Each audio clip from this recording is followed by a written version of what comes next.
Après le travail. Mon patron m'a coincé dans les toilettes du bar, personne n'a parlé. Mais ses yeux disaient tout, un mélange de désir et de trahison qui m'a figé sur place. Dans ce silence étouffant, j'ai réalisé que l'amour que je croyais pur n'était qu'un mirage. Un piège tissé de mensonges dans les rues sombres de Paris. Et pourtant, comment pouvais-je haïr cet homme? Célestin. Qui avait illuminé ma vie solitaire comme une étoile filante, promettant l'éternité dans un monde qui nous jugeait déjà? Je m'appelle Adrien. Et Paris a toujours été pour moi un labyrinthe de rêves brisés. J'avais 28 ans quand tout a commencé. Un automne pluvieux où les feuilles jaunies collaient au pavé comme des regrets oubliés.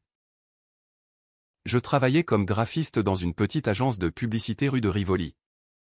Un emploi banal qui me permettait de survivre dans cette ville impitoyable.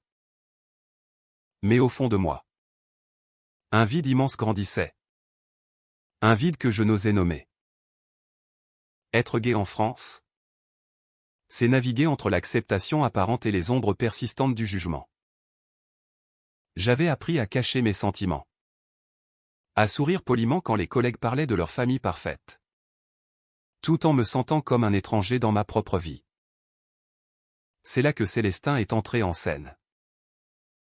Il était mon patron. Un homme charismatique de 32 ans. Avec des yeux verts perçants et un sourire qui pouvait illuminer une pièce entière. Originaire de Provence. Il portait en lui cette élégance française innée. Un mélange de sophistication et de passion retenue. Nous nous étions croisés lors d'une réunion d'équipe. Et dès le premier regard, quelque chose s'était allumé en moi. Pas juste de l'attirance physique, non. C'était plus profond. Comme si nos âmes se reconnaissaient dans la foule anonyme de la capitale. Au début, ce n'était que des échanges professionnels. Adrien. Ton design est brillant. Mais pousse plus loin l'émotion, me disait-il souvent. Sa voix chaude me faisant frissonner. Puis vinrent les afterworks au bar du coin. Ces soirées où l'alcool déliait les langues et où nos conversations glissaient vers le personnel. Il me parlait de sa jeunesse à Avignon. De ses rêves d'artiste avorté pour une carrière stable. Moi. Je lui confiais mes doutes. Ma solitude depuis que j'avais quitté ma famille conservatrice en Bretagne. La vie est trop courte pour se cacher, m'avait-il murmuré un soir. Sa main effleurant la mienne sous la table. Ce contact fugace avait électrisé mon être entier. Mais dans mon esprit, les doutes tourbillonnaient. Était-ce réel? Ou n'était-ce qu'une illusion née de ma vulnérabilité? Je me rappelais les nuits où je rentrais seul dans mon petit appartement du Marais. Fixant le plafond. Me demandant si j'avais le droit à cet amour. La société française, malgré ses lois progressistes, gardait des relents de préjugés. Et Célestin, avec son statut de patron, représentait un risque immense. Pourtant, je ne pouvais m'empêcher de penser à lui. À la façon dont ses rires résonnaient comme une mélodie oubliée. Un soir, après une longue journée, il m'invita à dîner dans un bistrot typique, avec des nappes à carreaux et des bougies tremblotantes. Adrien. Je dois te dire quelque chose, commença-t-il. Son regard fuyant pour la première fois. Mon cœur s'emballa. Était-ce le moment? Mais il parla d'un projet professionnel. Et je masquai ma déception. Plus tard. En marchant le long de la Seine. Sous les lumières des bateaux-mouches. Il s'arrêta soudain. Je ne peux plus faire semblant, dit-il. Sa voix brisée. Et il m'embrassa. Là. Au milieu de la nuit parisienne. Un baiser doux mais chargé d'urgence. À cet instant, je crus au bonheur. Nos rendez-vous secrets devinrent notre refuge, des promenades au jardin des Tuileries. Des cafés volés dans des ruelles cachées. Célestin me faisait découvrir Paris sous un nouveau jour. avec ses histoires d'amour interdites gravées dans les pierres anciennes. Mais déjà, des fissures apparaissaient. Il annulait souvent à la dernière minute, prétextant des réunions tardives. C'est le travail? Adrien. Tu comprends, disait-il. Mais son ton sonnait faux. Dans mes pensées solitaires, je m'interrogeais, y avait-il quelqu'un d'autre? Était-ce juste une aventure pour lui? Un jour, lors d'une pause déjeuner, je surpris une conversation téléphonique. Oui. Chérie. Je rentre tard ce soir, murmura-t-il. Chérie? Mon monde vacilla. Était-il marié? Hétéro? Les questions me hantaient. Mais je n'osais pas confronter. Au lieu de cela, je m'enfonçais dans le déni, me convainquant que c'était un malentendu. L'amour, pensais-je, est fait de sacrifices. Mais au fond, une rage sourde montait, pourquoi me faire espérer si c'était pour me briser? Nos moments ensemble devinrent plus intenses, chargés d'une passion muette. Il me serrait contre lui dans l'ombre de son bureau, chuchotant des promesses. Toi et moi. Contre le monde, disait-il. Et je le croyais. Parce que l'alternative était insupportable. Pourtant, mes nuits étaient peuplées de cauchemars, je le voyais avec une femme. Riant de moi. Suis-je assez pour lui, me demandais-je. Le cœur serré. La jalousie me rongeait. Mais je la taisais. De peur de le perdre. Puis vint l'incident au bar. Après une soirée d'équipe, il me suivit aux toilettes. Personne autour. Il me plaqua contre le mur. Ses lèvres sur les miennes. Mais ses yeux trahissaient une culpabilité profonde. Adrien. Je t'aime. Mais c'est compliqué, murmura-t-il. Compliqué? Mon sang bouillonna. Pour la première fois. Je le repoussai. Explique-toi, exigeai-je. Mais il se tut. Et je sortis en claquant la porte. Le cœur en miettes. Ce soir-là, rentrant chez moi, je pleurais pour la première fois depuis des années. Paris, avec ses lumières éclatantes, me semblait soudain une prison dorée. Pourquoi l'amour devait-il être si douloureux? Étais-je condamné à cette solitude éternelle? Les questions tourmentaient mon esprit. Et je sus que rien ne serait plus comme avant. Les jours suivants furent un tourbillon de confusion. Je évitais Célestin au bureau, prétextant des migraines pour m'isoler dans mon coin. Ces messages affluaient, Adrien. Parlons-en. S'il te plaît. Mais je les ignorais, préférant ruminer seul. Dans ma tête, les scénarios les plus sombres se succédaient. Était-il bisexuel? Jouant sur deux tableaux? Ou pire? Utilisait-il son pouvoir pour me manipuler? L'idée me révoltait. Mais une partie de moi l'aimait encore follement. Cet amour toxique me consumait, me rendant irritable avec mes collègues, qui remarquaient mon changement. Un après-midi, je craquais et cherchais des réponses en ligne, fouillant discrètement son profil sur les réseaux. Rien d'anormal. Mais une photo ancienne attira mon attention, lui, souriant aux côtés d'une femme élégante, lors d'un mariage. Mon estomac se noua. Était-ce sa sœur? Une amie? Ou la vérité que je redoutais? Je fermai l'ordinateur, tremblant.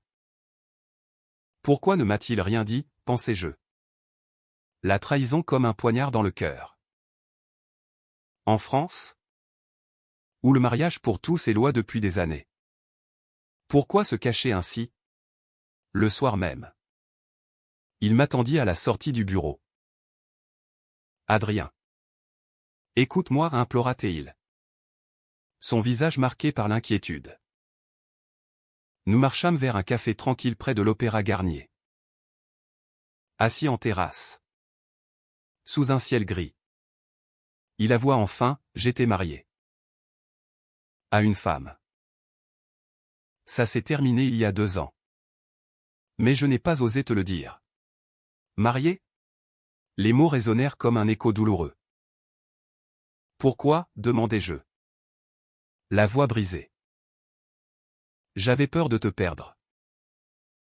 J'ai lutté contre mes sentiments pendant des années. Pensant que c'était une phase. Mais avec toi. C'est différent. C'est réel. Ces paroles me touchèrent. Mais la colère l'emporta. Tu m'as menti, accusai-je. Comment puis-je te faire confiance maintenant? Il baissa les yeux. Murmurant, je sais. J'ai été lâche. Mais l'amour vrai mérite une seconde chance. Non. Je partis sans répondre. Le laissant seul avec son café froid. Rentrer chez moi. Je m'effondrais. Était-ce de la lâcheté ou de la peur réelle? En tant que gay assumé. J'avais affronté le rejet familial, lui. Venant d'un milieu traditionnel.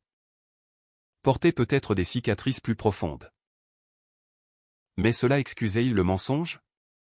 Les semaines passèrent dans une tension palpable. Au travail, nos interactions étaient professionnelles, mais chargées d'un sous-texte électrique. Je le surprenais à me regarder avec une tristesse infinie. Et mon cœur se serrait. Une nuit. Incapable de dormir. Je repensais à nos bons moments, un pique-nique au Luxembourg. Où il m'avait lu des poèmes de Baudelaire. Sa voix caressante éveillant en moi une paix rare. Suis-je trop dur, me demandais-je. L'amour n'est-il pas fait de pardon? Puis vint une révélation inattendue. Une collègue. Sophie. Me confia lors d'une pause, Célestin traverse une période difficile. Son ex-femme le harcèle pour de l'argent. Harcèle? Cela changeait tout. Était-ce la raison de ses annulations? De sa culpabilité? Je me sentis coupable à mon tour. Peut-être avais-je jugé trop vite. Mais la méfiance persistait, pourquoi ne m'avait-il pas fait confiance? Je décidai de confronter. Un soir, je l'invitai chez moi. Un petit appartement rempli de livres et de souvenirs. Parle-moi de tout, dis-je. Il s'assit, les mains tremblantes. Mon mariage était une erreur. J'ai épousé Élise pour plaire à ma famille. Mais je n'ai jamais été heureux. Quand je t'ai rencontré, j'ai compris qui j'étais vraiment. Mais Élise refuse le divorce sans un règlement financier exorbitant. Elle menace de tout révéler à mes parents, qui sont âgés et conservateurs. Ses yeux se remplirent de larmes. Je t'aime, Adrien. Mais je suis piégé. Mon cœur se brisa pour lui. Je le pris dans mes bras. Murmurant, nous affronterons ça ensemble. Pour la première fois. Je sentis une vulnérabilité partagée. Mais au fond, une voix murmurait, et si c'était encore un mensonge? Cette nuit-là. Nos conversations durèrent jusqu'à l'aube, tissant un lien plus profond. Pourtant, la peur grandissait, et Élise représentait une menace réelle. Un fantôme du passé qui pouvait tout détruire. Les jours suivants, notre relation s'approfondit. Mais avec une ombre persistante. Nous évitions les lieux publics, craignant les ragots. Au bureau. Les rumeurs commençaient, Célestin et Adrien passent beaucoup de temps ensemble. La pression montait. Sommes-nous prêts pour ça, pensais-je. Imaginant le scandale. En France? Le monde du travail tolère mal les romances hiérarchiques, surtout quand elles touchent à l'identité sexuelle. Puis, un appel anonyme changea tout. Laisse Célestin tranquille. Ou tu le regretteras, dit une voix féminine. Élise? Mon sang se glaça. Je le lui racontai.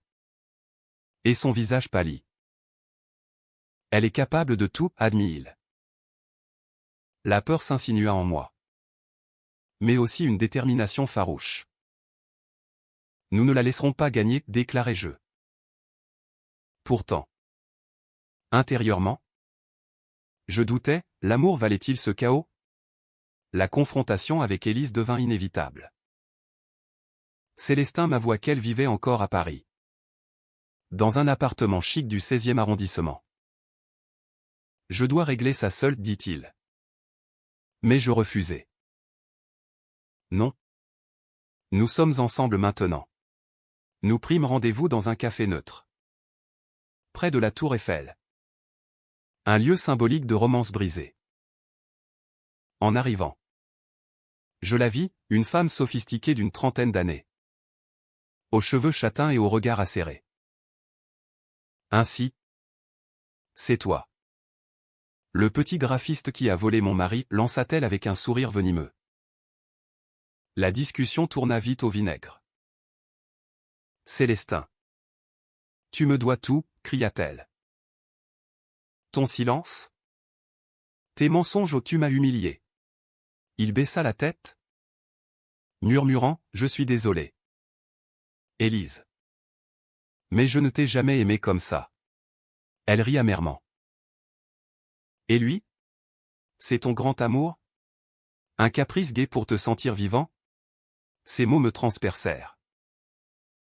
Étais-je juste un caprice? Célestin me défendit, Adrien est tout pour moi. Mais ses hésitations me blessèrent profondément. Rentrer chez moi. Je m'effondrais. Suis-je une face pour lui? Les doutes revenaient en force. Amplifiés par ses paroles. Célestin essaya de me rassurer, elle ment pour nous diviser. Mais la graine du soupçon était plantée. Nos nuits devinrent agitées. Remplies de disputes muettes. Pourquoi ne l'as-tu pas quitté plus tôt, demandai-je un soir. J'avais peur. Adrien. Peur de moi-même. Sa vulnérabilité me toucha. Mais la colère bouillonnait, et moi. Dans tout ça? Je mérite la vérité. Au travail? La situation empira. Un collègue homophobe, Marc, commença à murmurer des insinuations. Célestin favorise Adrien. Vous voyez? Les regards suspicieux me suivaient. Je me sentais exposé. Vulnérable. Est-ce que ça en vaut la peine, pensais-je. Imaginant ma carrière ruinée. En France? Malgré les protections légales. Les préjugés persistent dans les couloirs des bureaux. Puis vint le choc, je découvris des messages sur son téléphone. Oubliés lors d'une visite. Reviens. Célestin. On peut réessayer, écrivait Élise. Et sa réponse, je ne sais pas. Mon monde s'écroula. Trahison. Je le confrontai. Hurlant, tu joues avec moi. Il pleura, c'était avant. Adrien. J'étais confus. Mais la confiance était brisée. Je le chassai. Le cœur en lambeaux. Seul. Je errais dans Paris. Des Champs-Élysées aux berges de la Seine. Questionnant tout. Pourquoi l'amour fait-il si mal? Les lumières de la ville me semblaient moqueuses. Je repensais à mon coming out difficile. À la famille qui m'avait tourné le dos. Étais-je destiné à la souffrance? Les amis me conseillaient, laisse tomber. Il n'en vaut pas la peine. Mais au fond, je l'aimais encore. Cet homme tourmenté qui luttait contre ses démons. Des semaines de silence s'ensuivirent.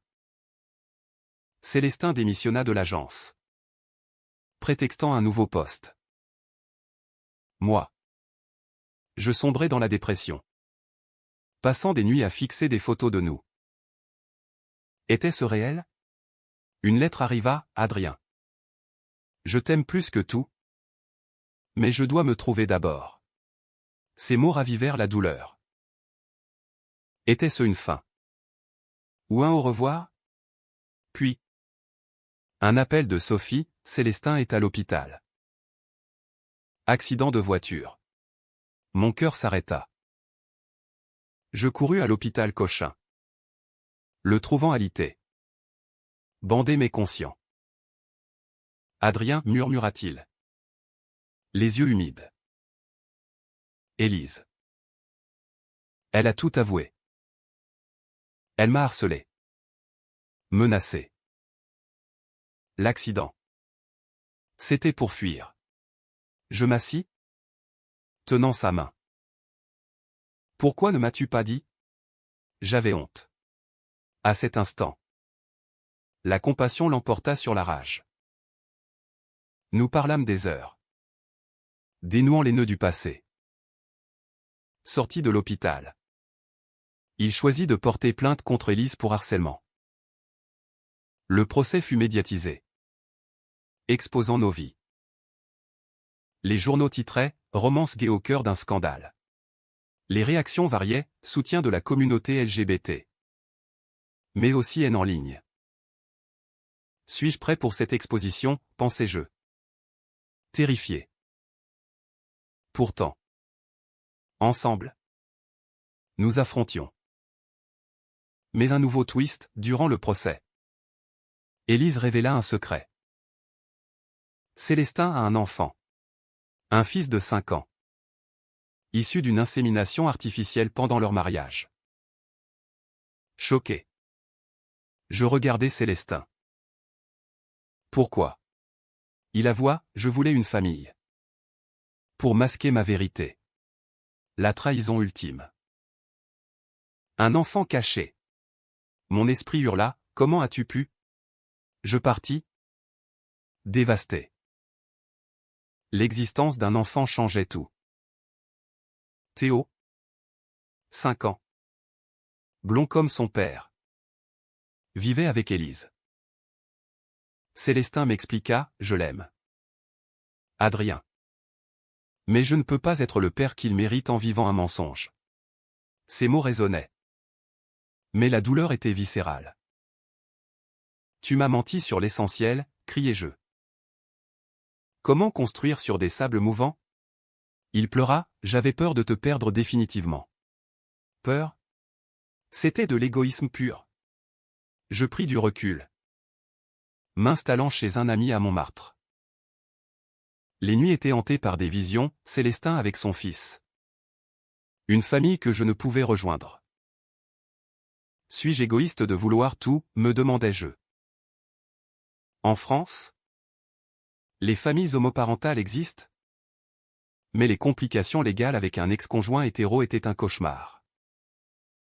Et moralement? Théo méritait un père stable. Pas un homme en crise identitaire. Célestin insista pour des rencontres. Nous nous vîmes dans un parc. Où il amena Théo. L'enfant, innocent, jouait avec un ballon. Ignorant le drame. Papa. Qui c'est? Demanda-t-il. Un ami, répondit Célestin. Le regard fuyant. Mon cœur se serra. Étais-je réduit à ça? Un ami? La jalousie envers cet enfant me rongea. Me faisant honte. Il n'y est pour rien, pensais-je. Mais l'émotion était brute. Élise. Sentant la faille, intensifia ses attaques. Si tu le choisis. Tu perds Théo, menaça-t-elle lors d'une audience.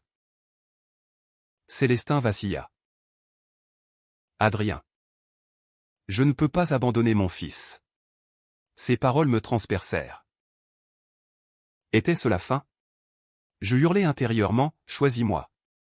Mais la réalité était cruelle. L'amour contre la paternité, un dilemme déchirant.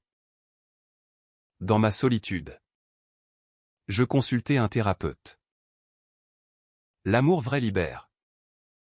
Pas emprisonne, dit-il. Cela m'éclaira.